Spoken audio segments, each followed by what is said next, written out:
बिस्मिल्लाहिर्रहमानिर्रहीम। अस्सलाम वालेकुम नाज़रीन, आप यूट्यूब चैनल देख रहे हैं। मैं इमरान खान हूं। नाज़रीन, इमरान खान वो वाहिद आदमी है मौजूदा सियासतदानों में जिसपे जितनी सख्ती हो रही है वो उतना ही मजबूत होकर खड़ा हो जाता, उतना ही जोरदार जवाब देता।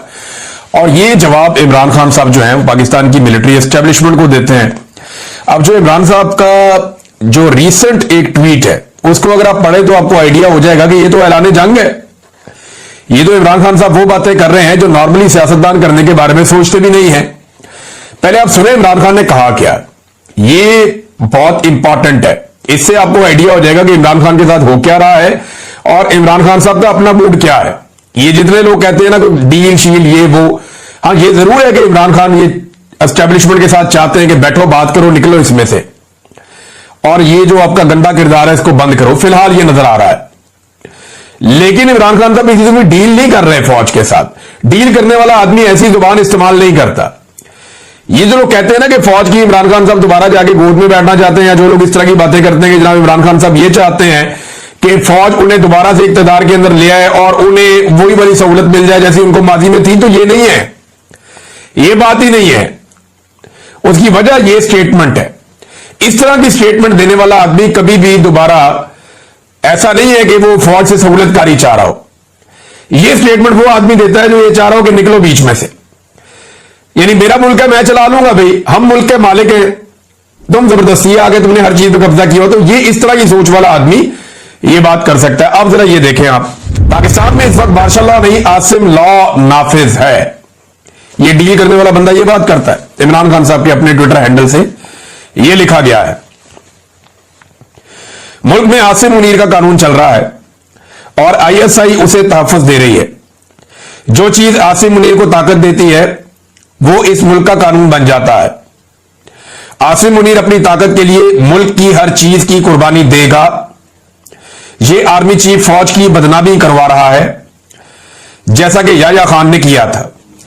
कैटेगोरिकली इमरान खान साहब ने कह दिया कि जो मौजूदा पाकिस्तान का field marshal army chief Asim Munir साहब है, इमरान खान साहब ने क्लियर कर दिया कि ये एग्जैक्टली याह्या खान ने जैसे फौज की बदनामी करवाई थी वैसे ही ये वाला आर्मी चीफ भी फौज की बदनामी करवा रहा है। इस वक्त सेनेट, कौमी असेंबली, वजीर आजम, सदर सब गैर कानूनी है।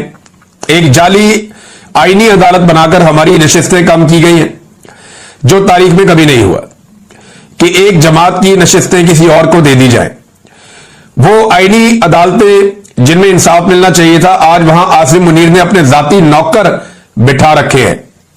सिकंदर सुल्तान राजा ने तारीखी इलेक्शन फ्रॉड किया है और उसे तौसीह देकर इस धांधली को तहफ़्फ़ुज़ दिया गया। इस्लामाबाद हाई कोर्ट के जज 7 माह से मेरी अपीलें नहीं सुन रहा क्योंकि इसे भी हदायत आसिम मुनीर से मिल रही हैं। इस वक्त मुल्क में आसिम मुनीर का कानून है जैसे पाकिस्तान इसकी जाती मलकियत हो। मुल्क में अदलिया इदारे और जमहूरियत को मुनज़्ज़म तरीके से तबाह किया गया है। मिलिट्री कोर्ट्स को कानूनी करार दिया गया और यह इकदाम दरअसल अदलिया की जानिब से खुद अपने ऊपर अदम एतमाद है। मेरी अहलिया बुशरा बीबी को बतौर हथियार इस्तेमाल करके मुझे तोड़ने की कोशिश की जा रही है, लेकिन मैं ये वाज़ेह कर दूं, मैं मर जाऊंगा मगर कभी आसिम मुनीर की बादशाहत को तस्लीम नहीं करूंगा। मामला आसिम मुनीर को और इमरान खान का है जो इस ट्वीट से साबित हो रहा है। और ये मैं पहले भी कई दफा कह चुका हूं, हम ऑफ द रिकॉर्ड भी सहाफी आपस में बात करते हैं तो बात ये करते हैं कि एक आसिम मुनीर है, एक इमरान खान है, एक पाकिस्तान का सबसे बड़ा लीडर है और एक पाकिस्तान के सबसे ताकतवर होते हुए बैठा हुआ शख्स है। तो लड़ाई इनके बीच में चल रही है।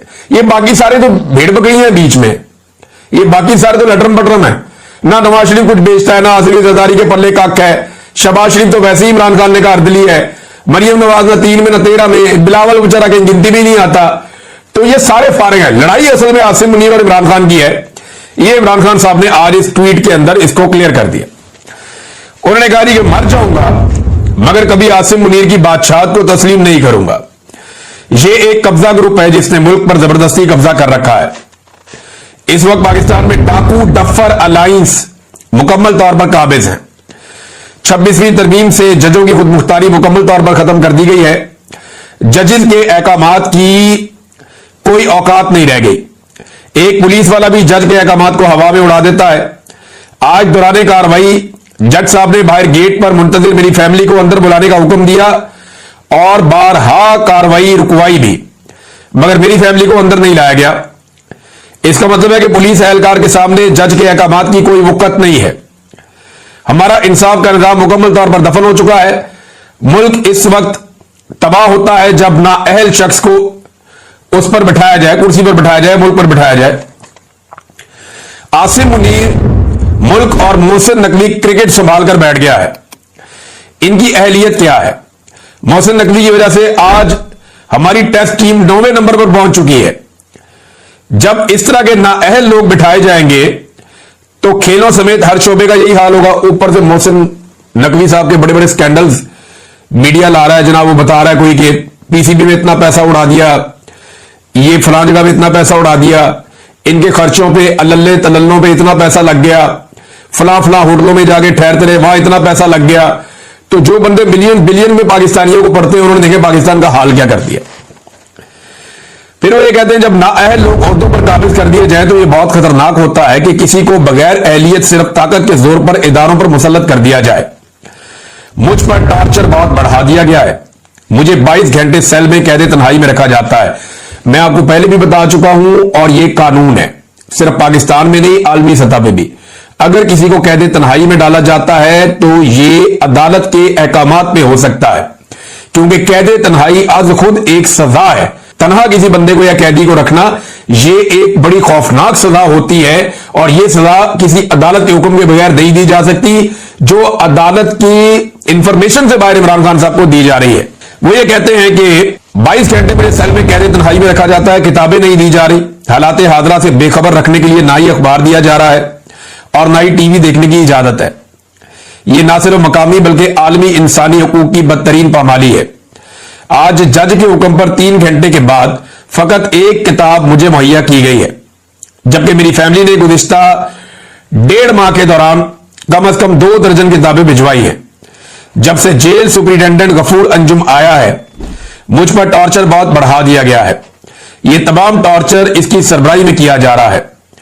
हम पाकिस्तान में अमन चाहते हैं। पाकिस्तान में इस वक्त जो भी अमन के साथ खड़ा है, अमन मार्च कर रहा है, हमें इसके साथ भरपूर यकजहती दिखानी चाहिए। आज 7 माह हो गए मुझे अपने बच्चों से बात नहीं करने दी गई है। यह उनका हक है कि वो अदालत में जाएं और मैंने खुद अपने बेटों को कहा है कि वो इंसानी हकूक की बुनियाद पर आलमी अदालत से रुजू करें। वो अमेरिका में किसी से मदद नहीं मांग रहे बल्कि अपने हकूक के लिए आवाज बुलंद कर रहे हैं। जब सदर ट्रंप की हुकूमत आई तब भी मैंने यही कहा था कि पाकिस्तान के फैसले पाकिस्तान में होंगे। ये बात मैं भी आपको बार बार कहता रहा हूं कि ये जरूर एक हुकूमत आई है और उसने दावा भी किया कि जनाब हम ये खत लिखने लगे हैं या हम वो फोन कर रहे हैं या हमने पैगाम पहुंचा दिया है, और ये चीजें उन्होंने ओवरसीज पाकिस्तानियों को, बड़े इंपॉर्टेंट और बड़े मोतबर लोग हैं जिनको बताई और उन्हें वो चीजें शेयर भी की। लेकिन उसके बाद पाकिस्तान की हुकूमत ने अच्छी डील मारी अमेरिका के साथ और बहुत सारा कुछ गिरवी रख के तो अपना गला छुड़वा लिया अमेरिका से कि जी इमरान खान को हमें अंदर रखने दें, हमारी मादनियात चाहिए आपको देंगे, हमारे कोई आपको मौकिफ चाहिए वो आपको देंगे, आपके मुताबिक अपनी खारजा पॉलिसी बनाएंगे। अब्राहम अकॉर्ड की बात ये सारे करते रहते हैं। मैं आगे चल के आपको बताता हूं कि एक्चुअली ये क्या चीजें अमेरिका के साथ तय कर रहे हैं।